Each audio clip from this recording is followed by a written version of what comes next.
It's 6 o'clock, so we'll get started. So welcome everybody to our June council meeting. It's great to have so many people here interested in what's going on in our town. As always, I first of all just want to acknowledge the traditional owners of the land on which the town of Bassendean was founded, which is the Whadjuk people of the Noongar Nation. Earlier this week, there was a post that was put out by WALGA, which is a WA Local Government Association, looking to celebrate places in local communities, and it got me thinking about our town and some of the places that are special to me. And one of the things I was thinking about is being down by the river at Success Hill, which is near my home, and often when I go down there it makes me reflect back on my dad who grew up in the town, and having those thoughts about not only the natural beauty but the connection to the place and the connection from my family makes me feel, like a real sense of place here. And it made me think about the Whadjuk people and their tens of thousands of years of connection to this place. And if I feel a sense of connection, as I'm sure many of you who live here for first generation or many generations feel that connection here, just the significance of that long connection to this land that the Whadjuk people have. So just something I'd been thinking of and wanted to share with you this evening. In terms of announcements tonight, I just wanted to bring people's attention to the expression of interest process that we've had running for the 1 Surrey Street property, so where the Pensioner Guard cottage and the adjacent residence is located. So many people would be aware that last year Council commenced a process seeking expressions of interest from parties who would be willing and able to undertake restoration and activation of that site. So at last month's meeting we endorsed our preferred applicant for that, which was the Museum of Perth, and we've commenced advertising that to the community. So consultation on that is currently open and I believe closes on Monday the 5th, is it? Not next Monday but the following Monday. And we just encourage people who have an interest in that property to have a look on the town's website to get an understanding of the proposal, which is essentially the restoration of the buildings and to use them as a museum and for a local history research centre, and continuing to provide ongoing access to our community. So we would like people's feedback on that. So if that's something you're interested in, please submit your feedback before the close of the period. We have two councillors away this evening, so Councillor Gangel and Councillor Barty have both given their apologies. Everybody else is present. Is there anybody that would like to seek a leave of absence for the coming weeks? Yes, Councillor Quinton. July 2nd to July 12th. Anybody else? July 29th to 6th of August. July 29th to 6th of August for Councillor McWilliam. Councillor Hamilton. 1st of July to the 8th. And for myself, the 3rd to the 7th of July. Okay, do we have a move? Yes, Councillor Hamilton. Madam Mayor, my dates might change. Is that a problem? No, if you just let us know, and if there's any committee meetings and so on in particular during that period that you'll need your deputy for, that would be good.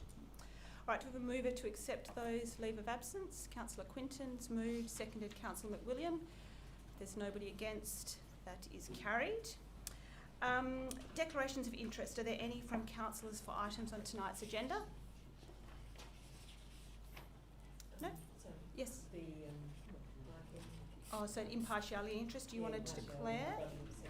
So that's for item 12.6, the review of various parking restrictions, and that's because you have a family member in the area that's under consideration. Yeah. Thank you. Okay, so moving on to presentations and deputations. So we have got a deputation this evening from Mr. Terry Blanchard of Devon Road, and this is in relation to item 12.6, which is the review of parking restrictions. So Mr. Blanchard, welcome. Would you like to come up to the microphone or the table, Mr. Blanchard, whichever you'd prefer? I'm old, I'll sit down if I can. You're welcome to. I'm just going to start the timer. You have 10 minutes to present to council. Yes. And then there may be questions from councillors. Mine's starting with 8 minutes. Okay. Madam Chair, first of all, Madam Chair, councillors, senior staff, thank you for giving me the opportunity to speak. I need to point out, this is my disclaimer, anything I say tonight is not aimed at any officer or any councillor. I'm not here to pick people off. The other thing I did explain to the CEO at the beginning is my background is Italian, and if I heat up, I tend to get excited. I'll try and keep a lid on that.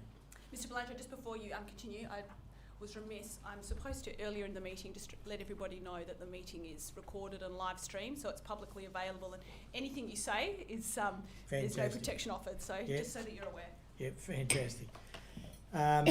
Madam Mayor, I don't intend to debate item 12.6 tonight, because if we get into the detail, you won't have another agenda. So I don't intend to do that. I'm really here to just let council know what's happening out in the community and not just in my street. I never intended a deputation. Initially, a few weeks ago, I did tell councillors at a street meeting I would get 100 signatures for a special electors meeting. I waited for the report to come out, which I couldn't find on the 11th, but I found it on the 18th, which then gave me sort of the weekend, and I was crazy enough to go out and collect signatures Sunday afternoon, and right now I've got about 47 signatures. Well, I've got 47 signatures, not about. And I will, over the next week, get that list to 100 and submit it as a petition under 528 of the Local Government Act, so on and so on. I have to admit that I went through Devon Road and Briggs on the weekend, and anybody who knows Swan Districts knows that their major rival in the waffle is West Perth, and they played them Saturday. I have two photographs here that shows Devon Road with all the cars from the football in the street. And if I'd have fired a cannon up the road, I wouldn't have hit a car for 5 hours. There was nothing in the road whatsoever. Anyway, I was quite surprised when I saw it. We spoke about no signs and yellow lines and that at the meeting that had been had. All of a sudden, we see that, yes, we're going to have a football restriction. Not one person in my area or Briggs that I've been to is saying don't have a restriction for the football. We all accept that. All of a sudden in Devon Road, we're going to have a restriction now that says 12 months of the year you can't park a car on the north side Saturday and Sunday all day. Is that what the town of Bassendean's about? Because I can tell you now, there's 47 people I know that will be coming to the public meeting because they're saying why? And I had to say to them, I cannot tell you. But there it is in the report. We're going to extend the football thing, kill your parking all weekend because we might have a special event at the Oval. So we're going to get a parking restriction every weekend for 52 weeks in case the council actually approves the motor show or whatever it is. You've got to be kidding. I have a solution to that. I'll say to you very quickly. If the lady here is a promoter and she's putting up a promotion on that Oval, you put in temporary parking at a cost to the town, and one of the conditions of approval, madam, for your event is you will pay for the temporary parking. And that is all legal under the Local Government Act, Planning Act and anything else. So you don't have to have a parking restriction 12 months of the year, killing parking on the north side of Devon Road every weekend. That is just overkill. I go around the corner. I had a look Saturday and there's Briggs Street with all the cars on the left-hand side and nothing on the right. Works beautiful. I go around on the Sunday, the women were playing. Remember, the women are now playing there. There wasn't a car within cooey in that street. And I spoke to two of the residents. And they said, oh no, but the yellow line's only for the football. I said, you didn't read the letter right. Once the yellow line goes in, You can't stop 12 months of the year outside your thing. So if I have a kid's birthday party and I take my 14-year-old granddaughter to it, and let's talk the law, not what the rangers will say, oh, no, we won't issue you with a ticket. Come on, you've got to be joking. This is a proper council. This is not a Mickey Mouse. I can't stop and let her get out of the car. That's what no stopping means. When I told the residents, I said, no, this is this. Now, if I can just go very quickly, the rangers seem to think, or the ordnance officers I'll call them, seem to think that, you know, painting parking restrictions on the on the pavement is a great way to go. I'll tell you when it come to Western Australia. 1998, when the Institute of Public Works Engineers, of which I was the president at the time, did a study tour of Europe and Britain. And we said, see what they're doing on parking. And yes, that's exactly what England was doing. We sat down and had a look at it as a group and went, hang on, how do you see that line at night if the street lighting's not that good? Where are you going to paint the line? In the gutter. Where does the water flow when there's a heavy rain? In the gutter. You can't see the line. We phoned one of the residents' daughters who's been in London for 13 years.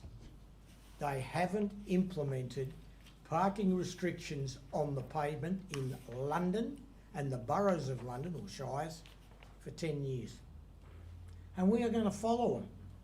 An old technology. Councillors, this is just crazy.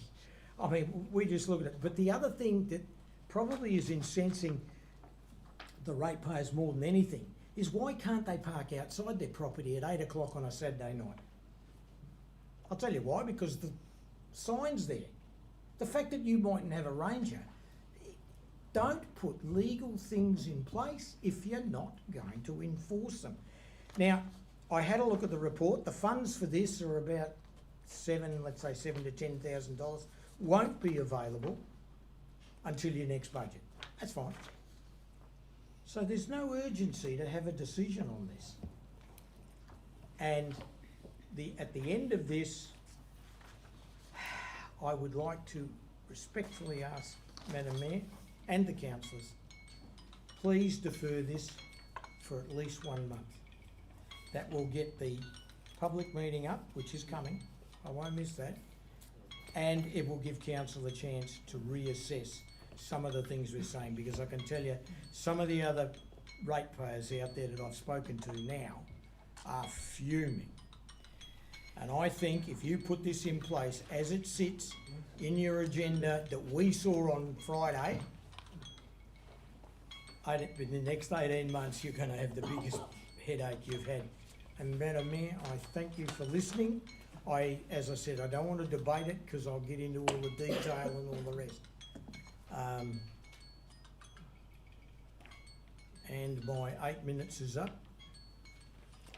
So I just realised that the councillors may ask questions, and I apologise. I didn't actually plan on having questions thrown at me because I live on the southern side of Devon Road, and this doesn't affect me.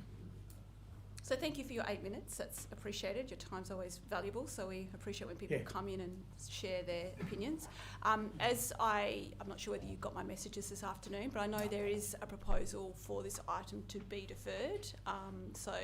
If that's supported by council this evening, then that is potentially an outcome.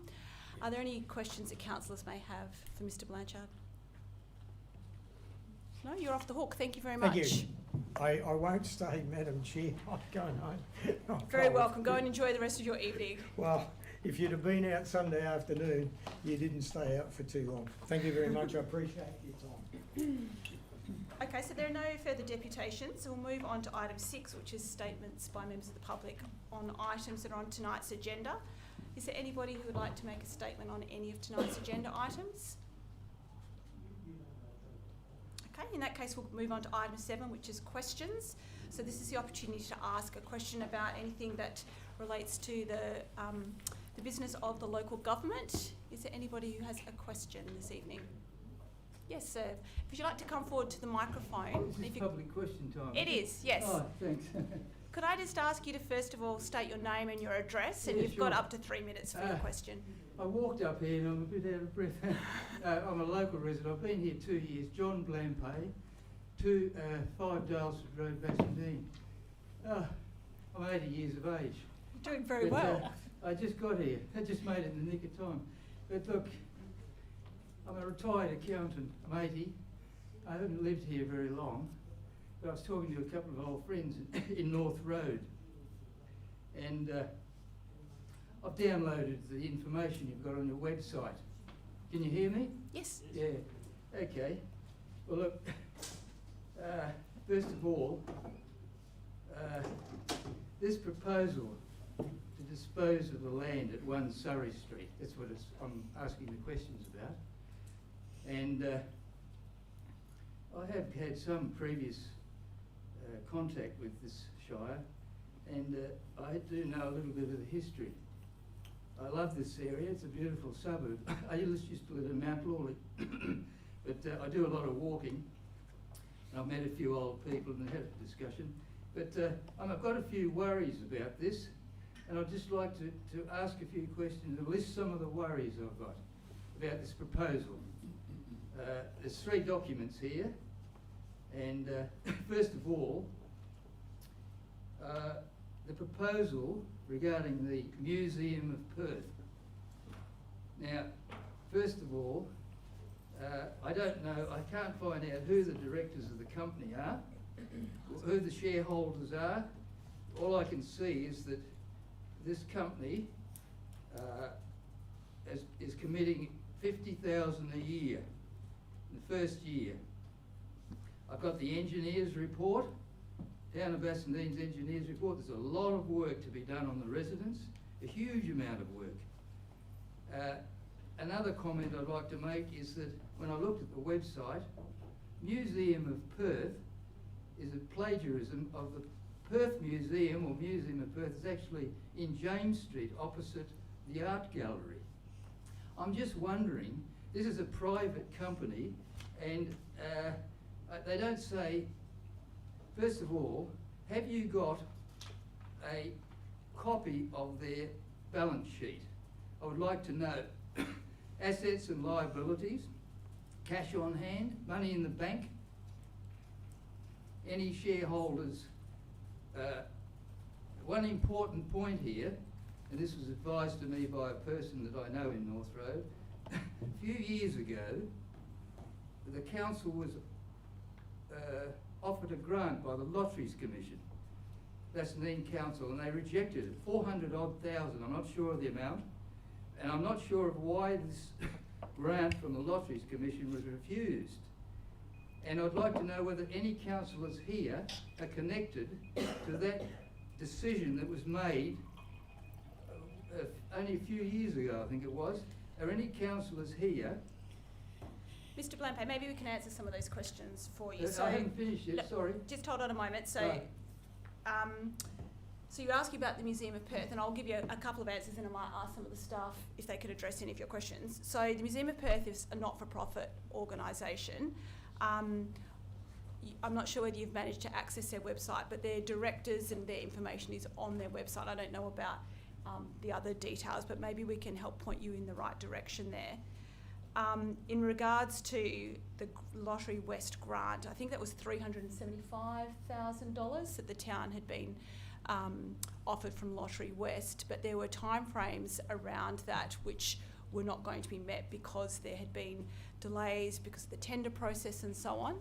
So when the town was not awarding the tender for the restoration works that were planned, because it was well and over and above the amount the town, the cost estimates and the budget, it meant that the project wasn't going to proceed within the time frame, which meant the council could not accept Can I just the grant. interrupt for a minute here? No, just hold on a moment. We'll just Yeah. answer the questions you've asked so far. Yeah, I know it was around 400,000, Yeah. 375, you Yeah. know, okay. But what I've got here is an engineer's report, and I've got a list of all the work that has to be done. Now, there's at least 400,000 from your engineer's report. There is definitely at least And if 400,000. they're only willing to give you 50,000, now, Mr. Just Blampay, the painting and the Mr. Blampay, insurance just for hold on a 1 moment, year. hold on a moment, please. I'm not sure, Mr. Gibson or Mr. White, would you be best placed to answer the query, Mr. Blampay?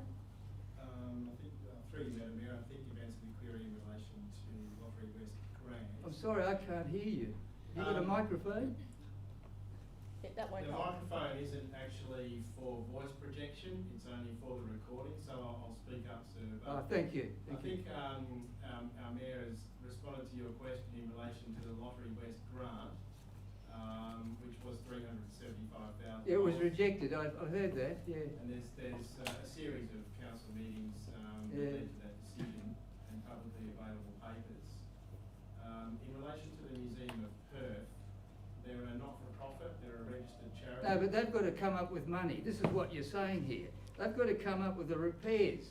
There's a lot of work to be done. There's insurance premiums. You're going to give them a licence here, consulting rooms, private home, community, people working there. What sort of licences are going to be? So this matter went out to expression of interest under the Local Government Act, a formal process, Yeah, and there were 2 respondents. yeah. Out of the 2 respondents, the administration has recommended to council that if it chose to pursue disposal of the site, then the Museum of Perth is the preferred respondent. So that has occurred and it's now been advertised. Yeah, I already know that. Okay. The questions I'm asking here are quite simple. You're going to, if I'm an accountant, I'm going to operate a business from my house, I've got to consult all the neighbours. I've got to tell them how many cars are coming, how many clients I've got. You've got to advise, this is a rule, this is a So, law. Mr. Blampay, like the so government. we understand what those Yeah. requirements Well, would be. one So question I've I got just, is important, look. okay, so one If more you're gonna question, issue a Mr. licence, Blampay, what's the licence hold on gonna a be moment, for? Mr. Blampay. Yeah. I'll let you ask one more question, then we'll see if anybody else has any questions this evening, Okay. because we need to provide others with that I'd like opportunity. to know what the licence is. You've got here consulting rooms, there's going to be people working in there, there's going to be public liability, fire insurance, all sorts of So I stuff. think the consulting there? rooms, is that from the previous plan when it was potentially going to be the infant health clinic? Is that where you're getting the consulting No, rooms it's off your from? website here. You've got to issue, it says subject to council approval. Now, if you've got people working in there, if you've got the public in Okay. there, Okay. if you've got an exhibition, So or whatever Miss- it's going to be, WA Museum, which is a plagiarism anyhow. Okay, Mr. but Blampay, if there's a Mr. fire Blampay, there, Mr. if there's a Blampay, fire or a can I just storm, speak, you can please? finish up with a pile of rubble and a vacant lot. Would you like to know the answer? Mr. Gibson will respond to your Well, question. I've got it all here. I know, but it's public question time and we have 3 minutes for people to ask questions. I've already given you twice that amount of time, so we'll let Mr. Gibson answer your question. And if you've got further questions, I'm sure we can address them outside the council meeting. And I'd also encourage you to provide feedback through the formal process, because we're currently in the consultation phase. So we're seeking to understand what community concerns there might be, so that they can be considered when the final Yeah, I decision know, is look, made. I'm an account, Mr. I'm a retired Blampay, accountant. Mr. Blampay, I'm going to give Mr. Yeah. Gibson the opportunity to respond to your question. Yeah. Have you got a solicitor's profile Mr. Blampay, on would you these like to things? know the answer to the question? Yeah, okay. Thank you, Madam Mayor. Obviously, Mr. White has responded on the matter of the EOI process that Council previously agreed to. As Madam Mayor has suggested, we are currently advertising or consulting on a proposal to dispose of the lot. So we are just not in a position where we're considering application for development approval. Council has not yet actually resolved to dispose of it. They've simply resolved to ask for community feedback on a proposed disposal. So if Council in fact does proceed with the proposal to the Museum of Perth, subsequent processes would need to occur, one of which would be lodging an application for development approval if they wanted to do something beyond what the site currently is, being effectively a single house. There are subsequent processes that need to occur, we're just not there yet. We're still dealing with the potential disposition of the property, and as Madam Mayor has suggested, that we're seeking comment on that until Monday the 5th of July. Once that submission period closes, a report will be brought back to Council, and Council will make a decision. From there, depending on the decision that gets made, other tasks need to occur. Okay, well look, to make a submission here, I'd like to see your solicitor's legal opinion on this, and also a balance sheet. I want to know, this is a trustee company I mean, they've got money in the bank. If they're going to spend 50,000, Mr Blanco, can I suggest that you include those concerns in your formal feedback to the I'll town? put in a submission, but Yeah, that would be appreciated. what I really want to know is, if this goes ahead, what you're doing here, you're gambling with an asset of the ratepayers, $1 million block of land. You Okay, can Mr finish up- Blampay, I'm going to have to ask you to take a seat and give out somebody else the opportunity to ask a Okay, question. sure. Thank you. Okay, is there anybody else that would like to ask a question?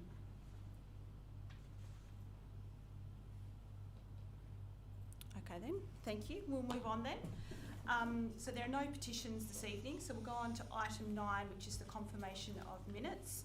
So 9.1A relates to the minutes of the ordinary council meeting held on the 25th of May, and the recommendation is that they be received. Is there a mover for that? Councillor McWilliam. Seconder, is that you, Councillor Hamilton?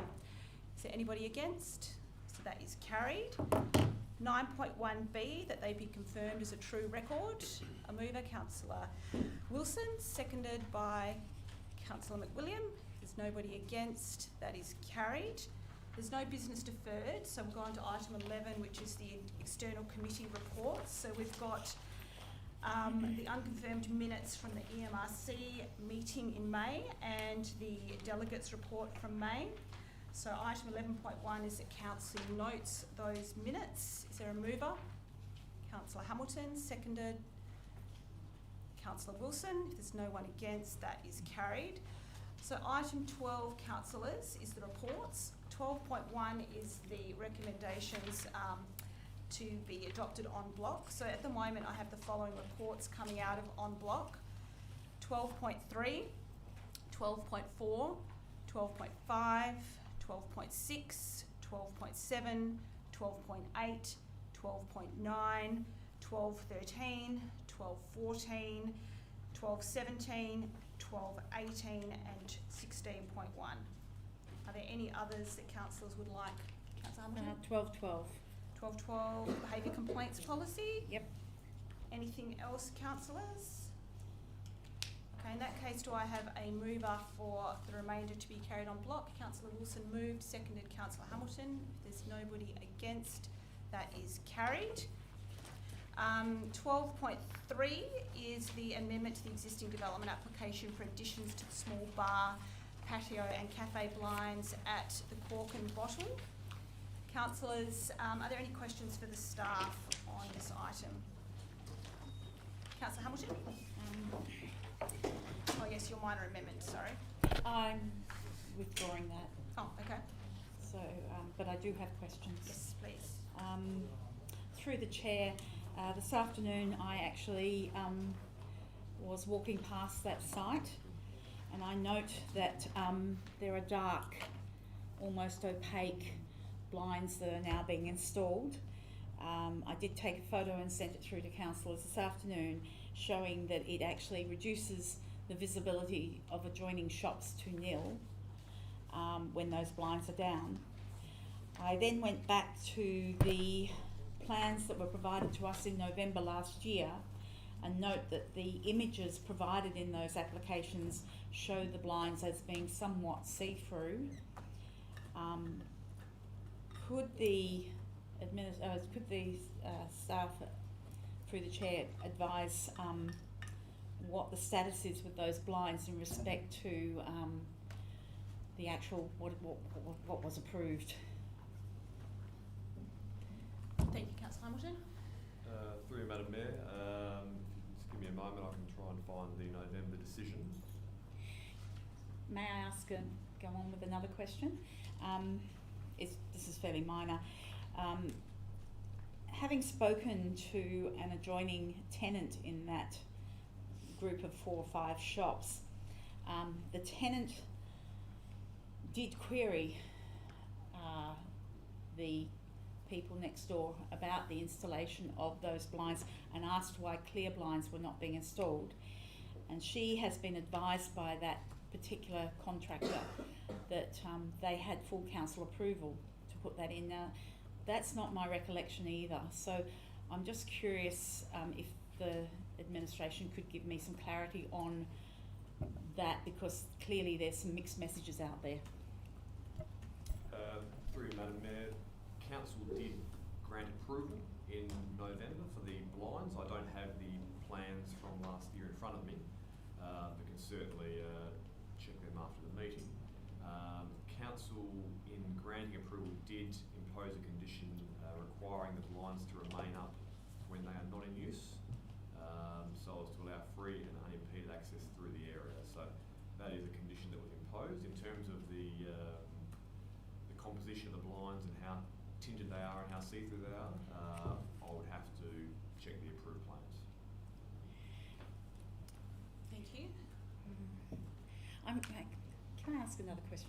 Yes, of course. I'm a little bit concerned, given that what is coming before us tonight is basically a retrospective approval is being sought for unauthorised works, i.e. the 1.1 metre walls. I'm a little bit concerned at the progress of this work that is moving very fast. Out of interest through the administration, if we did not approve those retrospective works tonight, would they not be compelled to remove them and make good the limestone planter box that's been cut as well? Through Madam Mayor, yes, that's correct. If Council resolved not to approve the application for the existing development, staff would thereafter engage with the landowner to ensure the walls are removed and the works of the limestone wall made good. That's correct. And last question, I know that the administration consulted with the property owner of those block of retail tenancies, but the tenants themselves appear to have had no consultation. May I ask the administration if there could be a process in future where businesses that are operating out of these tenancies, whether they own the property or just operate as a tenant, could they be consulted in these processes? Because I think it may disempower people when they don't have a voice.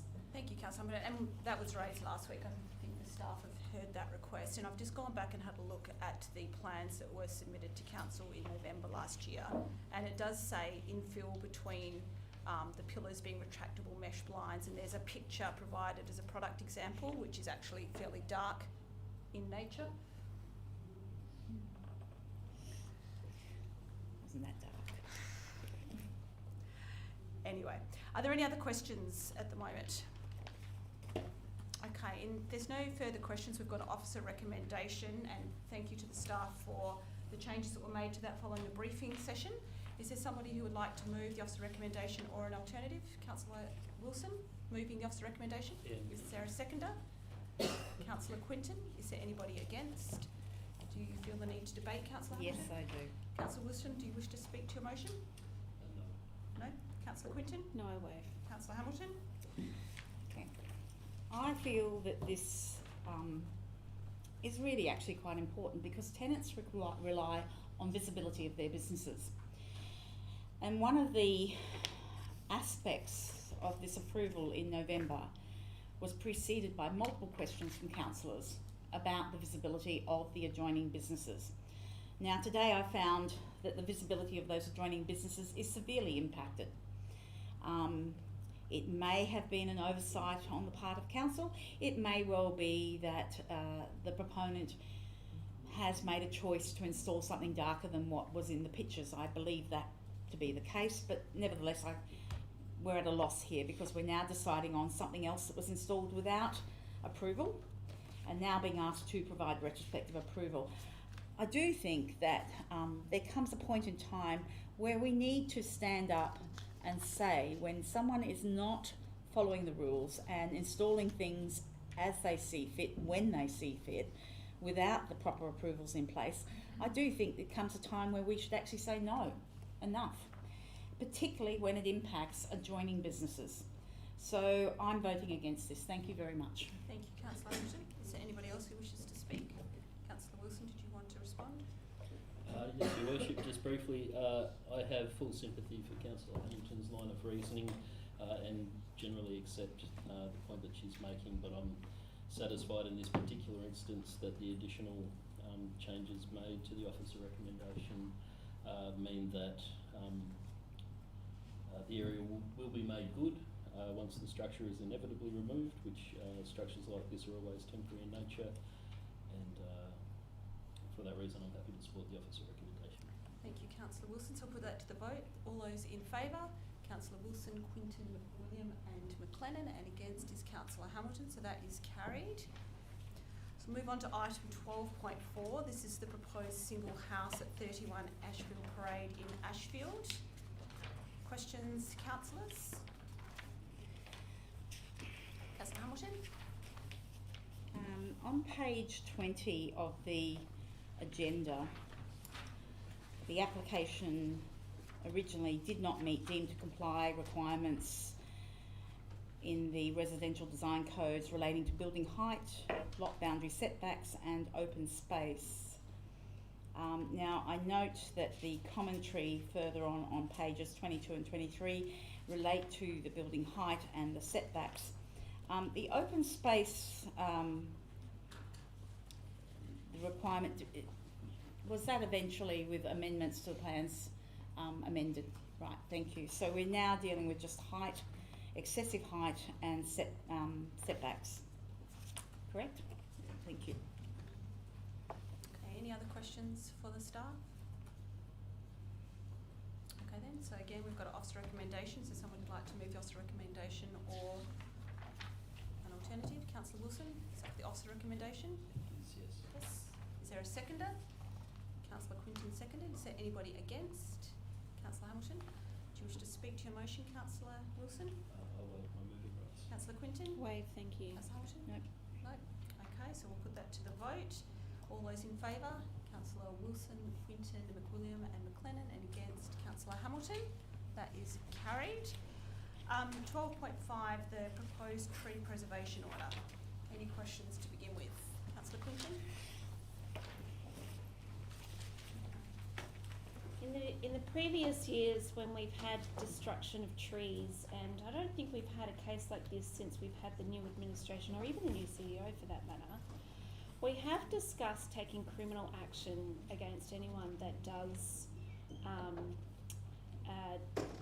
destruct trees, normally on our land. What would be the process if someone wanted to make a police investigation for destruction on private land? Would we have a role in any of that if we impose some kind of tree preservation order? Through the chair, we actually did get the police involved probably about 6 months ago. So there was a successful prosecution on Kathleen Street in regards to damage to a birch tree, and there were fines involved in that. So, and that was something that we promoted on our website as well, just as a education message to the community. It's not something that is promoted within the town. So, but certainly if there is criminal damage, there is a role there for the police in terms of damage of property that's on private land.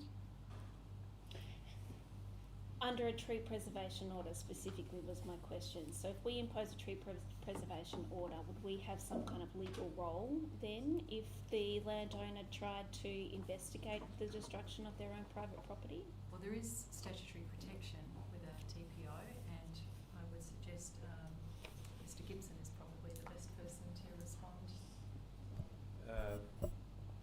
Through you, Madam Mayor, the tree preservation order provisions exist under the scheme, under the Planning Development Act. So if council was to make a TPO over any tree, and that tree was trimmed or lopped or cut down without the prior consent, it becomes an offence under the scheme, and there are compliance and enforcement provisions in the Planning Development Act.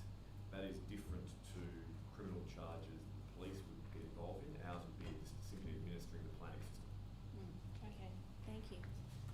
Any other questions, councillors? Okay, so you might be aware that I have circulated an alternative motion on this item, which Councillor Wilson has indicated he'd be willing to second. So I'll read that out for everyone's benefit. So that Council 1 makes a tree preservation order for the flooded gum tree Eucalyptus rudus located at 47, lot 126, 7th Avenue in Bassendean. 2, requests that the Chief Executive Officer provide a report to Council in December 2021 so as to enable Council to reconsider the tree preservation order in the event that the tree does not survive. 3, delegates to the CEO the ability to make tree preservation orders in accordance with clause 4.7.7.2 of Local Planning Scheme number 10, where consent is received from the owners and occupiers of the land on which the tree is located, which for the purpose of this delegation includes all lots where a tree may overhang.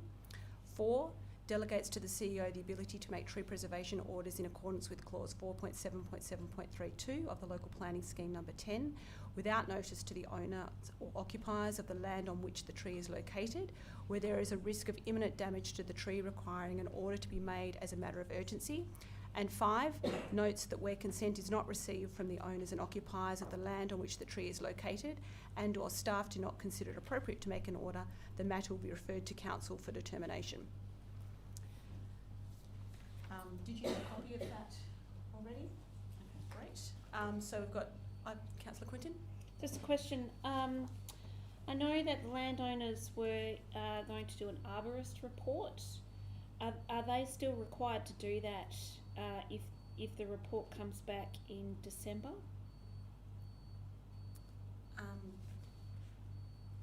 I think the arborist report was undertaken at their own volition. It wasn't a requirement of the town. Okay, so that arborist report will be included.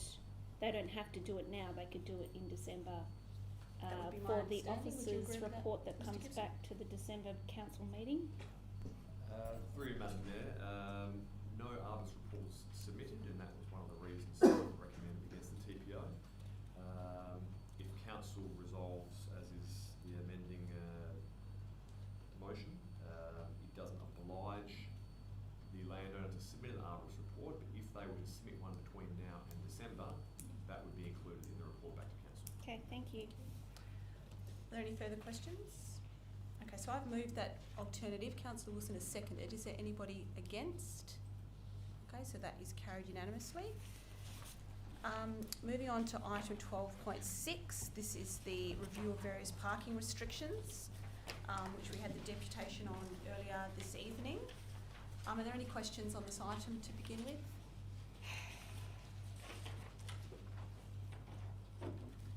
Okay, so if there's no questions, I believe there was a alternative submitted. If I can find Would you it. like me to read it out, Madam? Yes, please.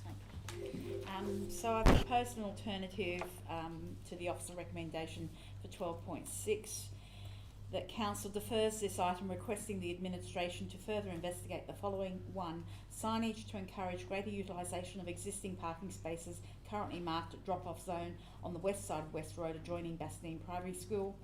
2, identify opportunities to create additional parking in and around those streets listed in the current report to assist in addressing the loss of street parking that may be created by a transition to no stopping zones. 3, identify opportunities to potentially increase parking and or chicanes, median strips, etc., that may accommodate additional tree planting and reduce the speed of vehicles entering and exiting North Road via Guildford Road with a view to improve overall street amenity and functionality.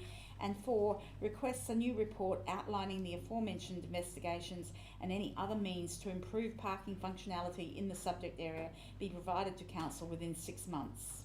Thank you, Councillor Hamilton. Councillor Quintin, I understood that you had some requests as well.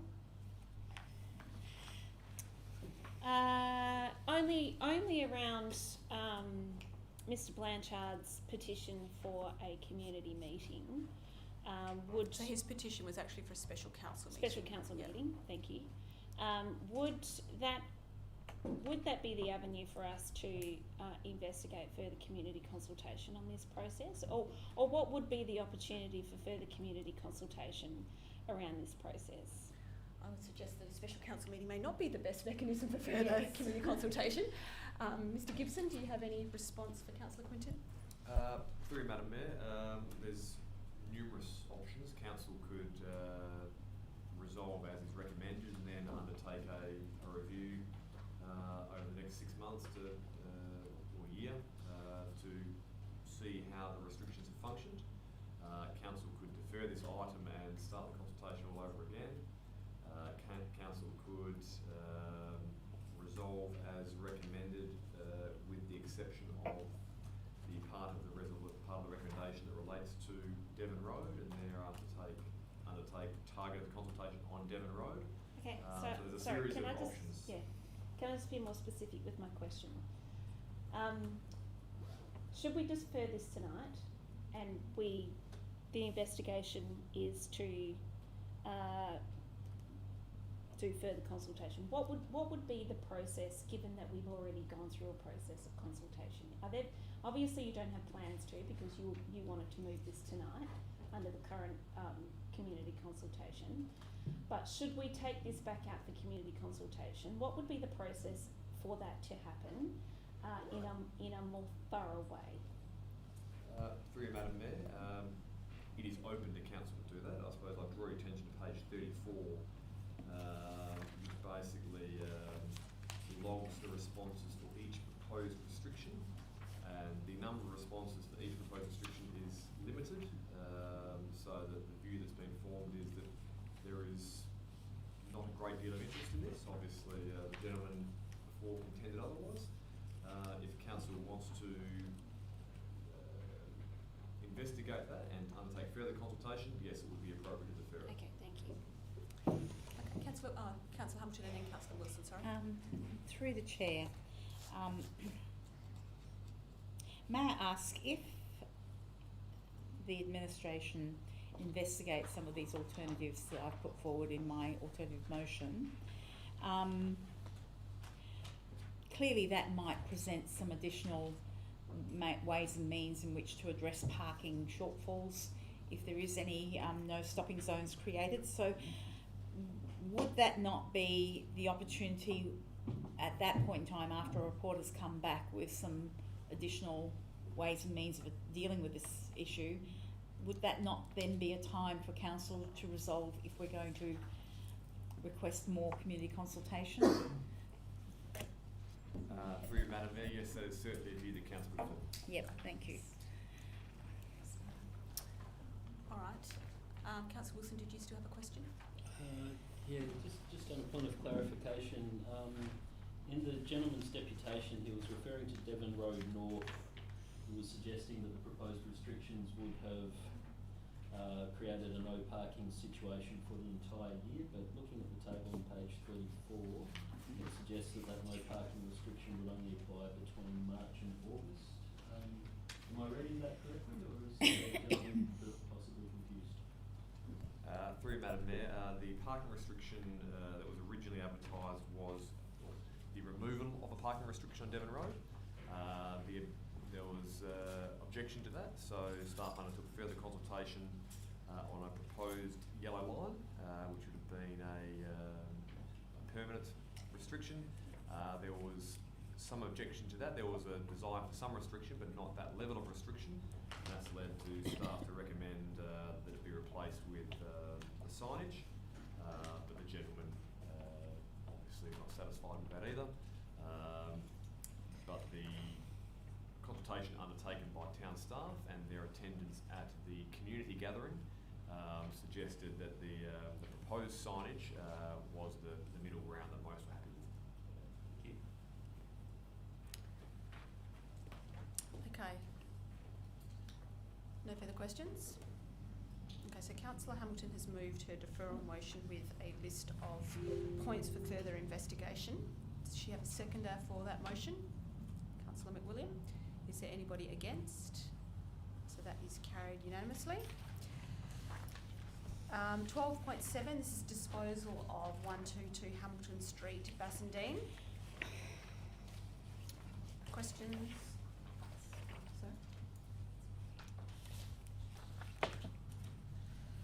Any questions for the staff? Councillor Wilson. Thank you, Worship. I'm just wondering, looking at the various options that are available, what sort of evaluations or estimates on potential value of the lots were done by staff, and what, if so, what options were considered? Through you, Madam Mayor, we haven't had any valuation advice, given that the Act provides for it to go to tender. The market would respond as appropriate. But long story short is that we have not sought any independent valuation advice on it. Thank you. Councillor Hamilton? Through the chair, might I suggest that if there were valuations that they should remain confidential anyway, because if you're going out to the open market, it is what it is. Would the staff agree with that? That it should remain confidential if there was a valuation? Through Madam Mayor, yes, it'd be commercial in confidence, and as you say, the ultimate value would be determined by what someone is actually prepared to pay as opposed to a hypothetical valuation. Okay, any further questions? Councillor Wilson?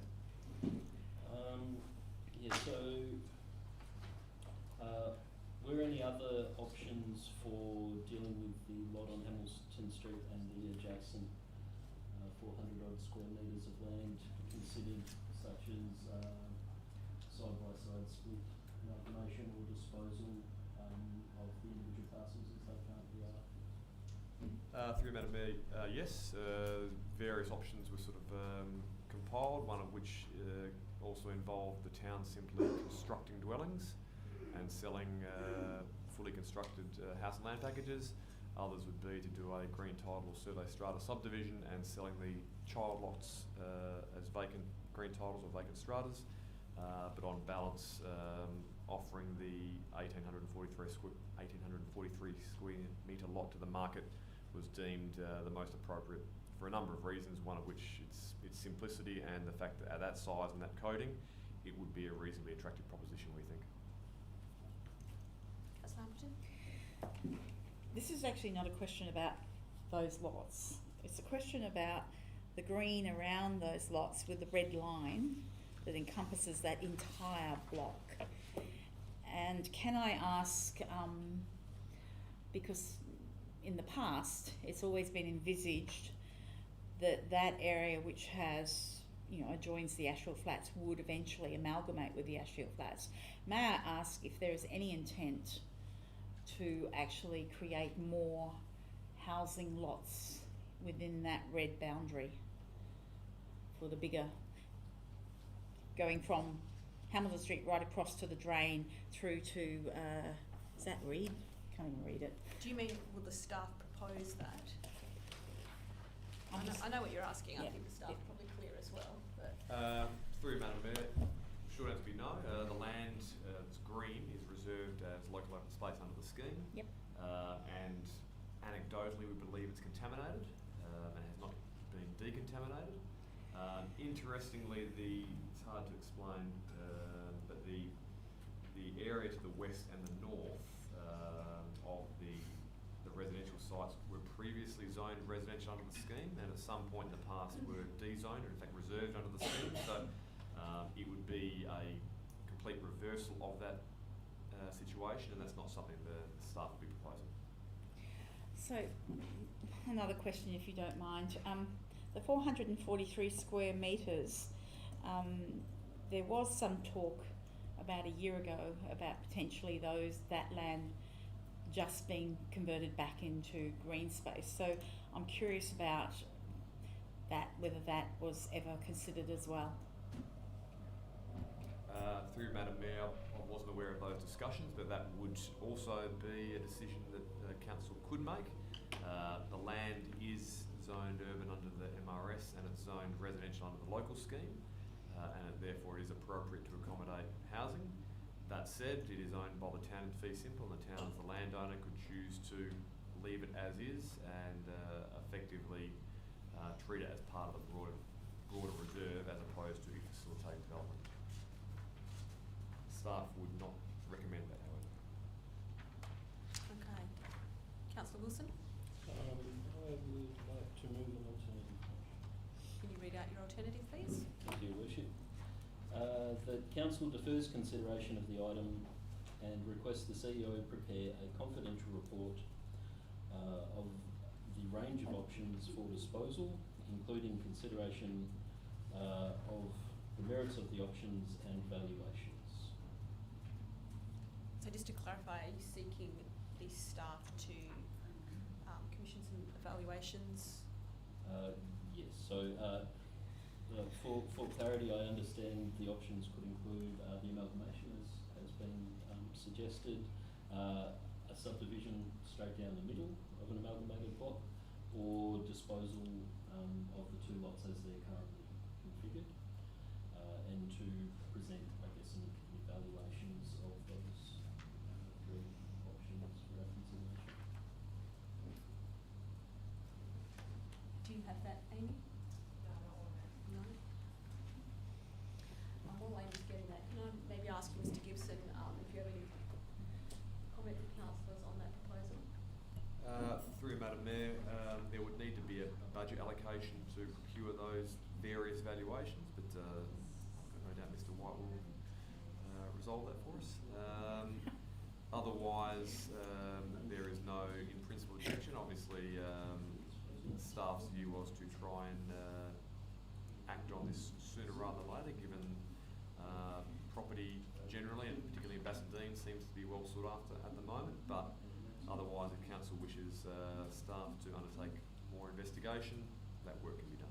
Do you have an indication of what time frame that work would require, given everything else that's currently under play? Through you, Madam Mayor, I'd suggest it would be in the last quarter of this year, if this year. And in terms of the budget allocation that would be required to get those valuations, do you have some indication of what you might expect that to be? Madam Mayor, I'd suggest probably in the vicinity of $5,000. Thank you. Councillor Hamilton? Can I just ask a question? You can get valuations from real estate agents fairly quickly, which are not formalised valuations from valuers.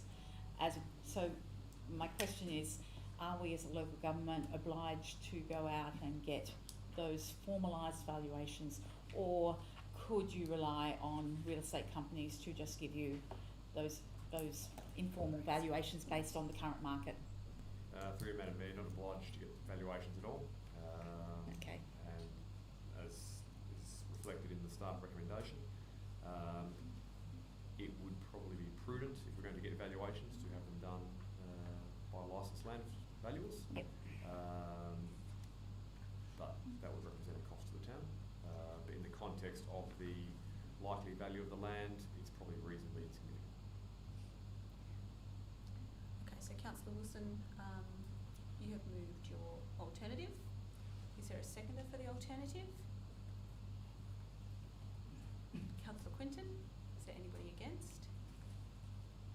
Okay, so that is carried. 12.8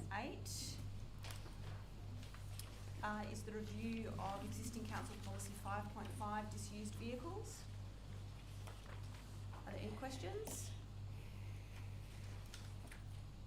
Okay, so can I have a mover for the officer recommendation in that case? Councillor Hamilton, seconded Councillor McWilliams, seconded Councillor Hamilton. Is there anybody against? That is carried. 12.9, revocation of existing council policy 5.22, which is reserve sponsorship signage. Any questions to start with? Okay, no questions. Do you have a mover for the officer recommendation? Councillor Quinton, seconder. Councillor McWilliams, is there anybody against? That's carried. So moving on to 12.12, it's the behaviour complaints policy for code of conduct, council members, committee members and candidates. Questions for the staff? Oh, Councillor Hamilton, you wanted this out of envelope? Yes, just give me a minute.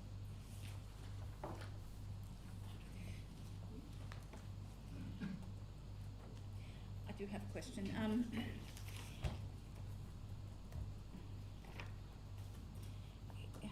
Okay, how to frame this? Is there any urgency? Point 1 adopts this draft behaviour complaints policy. Is there any urgency to adopt that, given that we adopted a formal one in April, didn't we, which doesn't quite make the grade according to WALGA, is that right? No. Oh, no. No, that's another one. Yeah. Sorry, I got confused. No, we adopted the code of conduct. Yes, sorry, I just got completely confused there. Forget that. Okay, going back to what I was, my first line of thought. Is there any urgency to adopt point 1? I agree with point 2, that we should write to the Minister But if we did it the other way around, wrote to the Minister and left point 1 for awaiting the response from the Minister, would that affect the administration in any negative way? Through the Mayor, we actually don't have a framework at the moment to deal with complaints. So the local government, Department of Local Government has put up new regulations which have been passed and implemented since the 3rd of February this year, and that required all of us adopting, all local governments adopting a model code of conduct. In terms of implementing that model code of conduct, should there be a allegation made, this local government does not have a framework to deal with those complaints.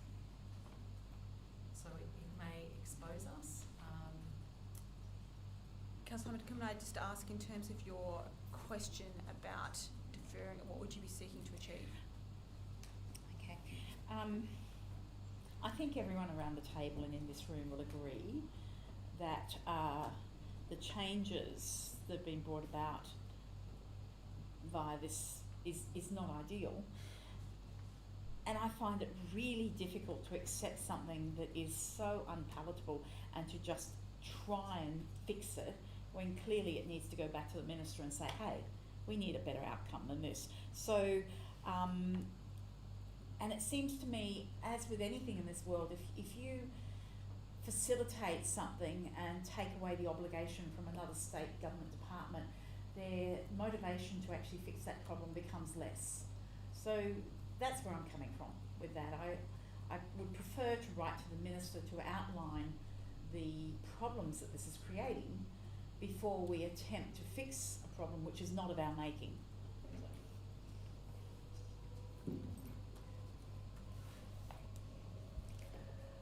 Are there any more questions?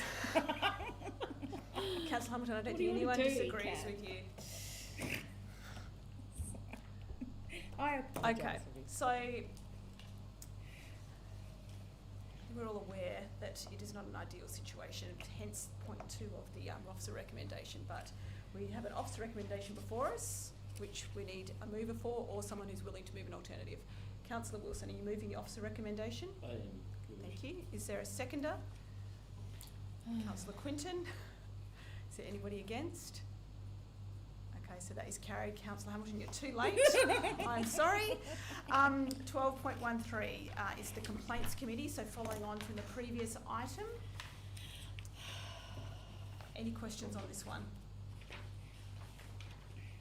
Okay, if there's no questions, we have a mover for the officer recommendation. Councillor Wilson again, seconded by Councillor Quinton.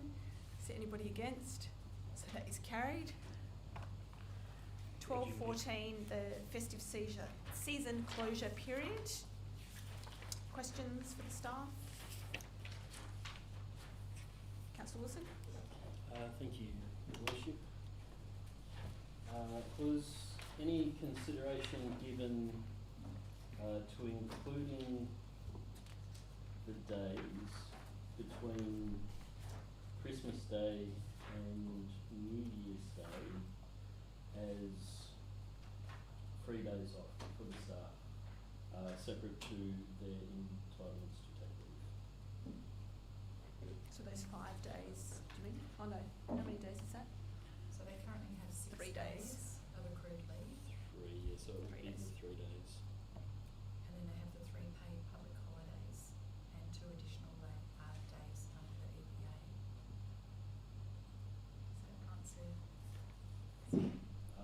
I think I follow. So, if there is an enforced closure or shutdown, how many days leave would the staff need to take from their accrued annual leave of the days Wednesday the 29th, Thursday the 30th, Friday the 31st? Are those 3 days required to be deducted from their annual leave under the proposal? I would have to have a look at the calendar, but I would suggest that they could potentially be the accrued days, or they could be the 2 additional days that staff get to take.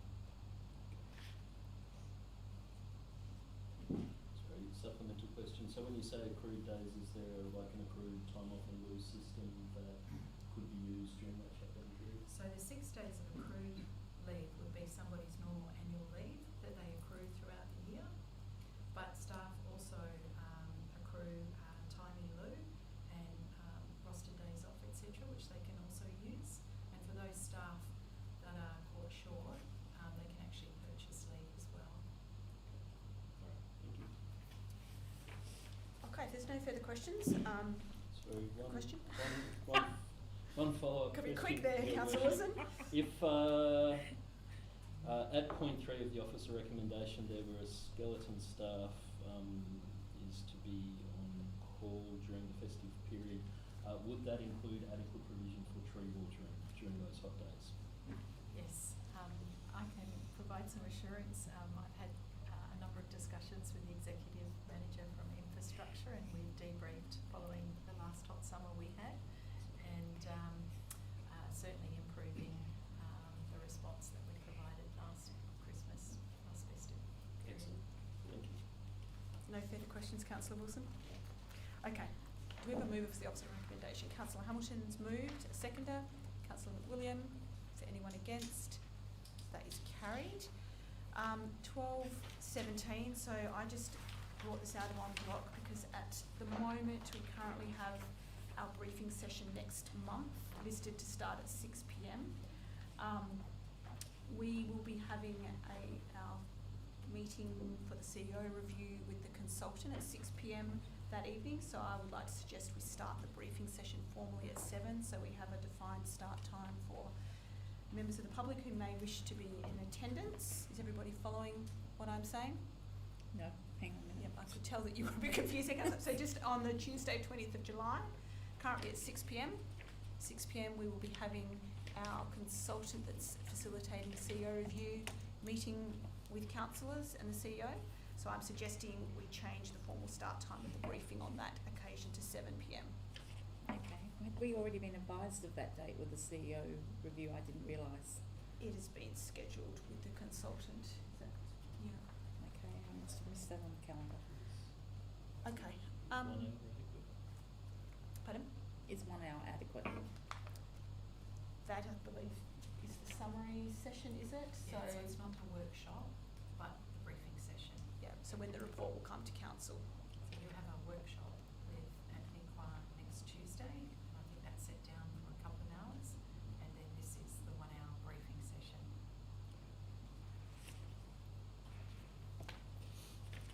Okay, so I'm happy to move that with the amendment. Is there a seconder? Councillor Wilson. Is there anybody against? So that is carried. You clear on all that, Amy? Yes, thank you. 12:18, workforce plan.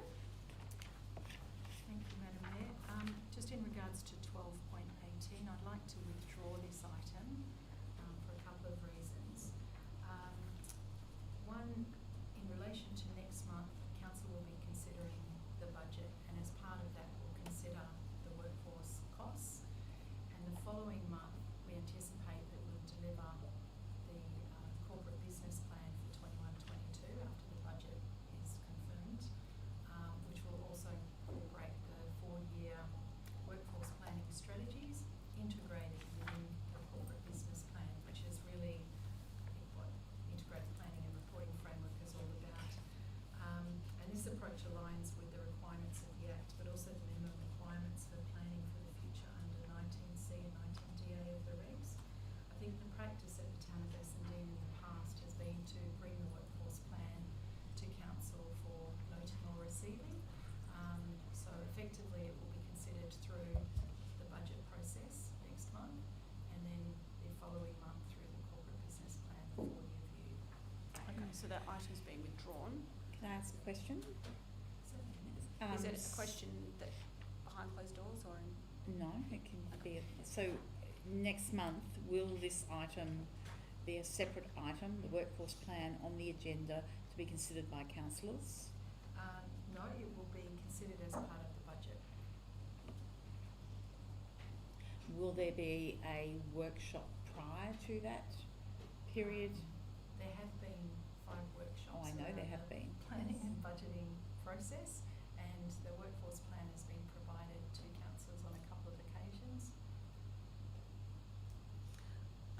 let's move on. That item has been withdrawn this evening.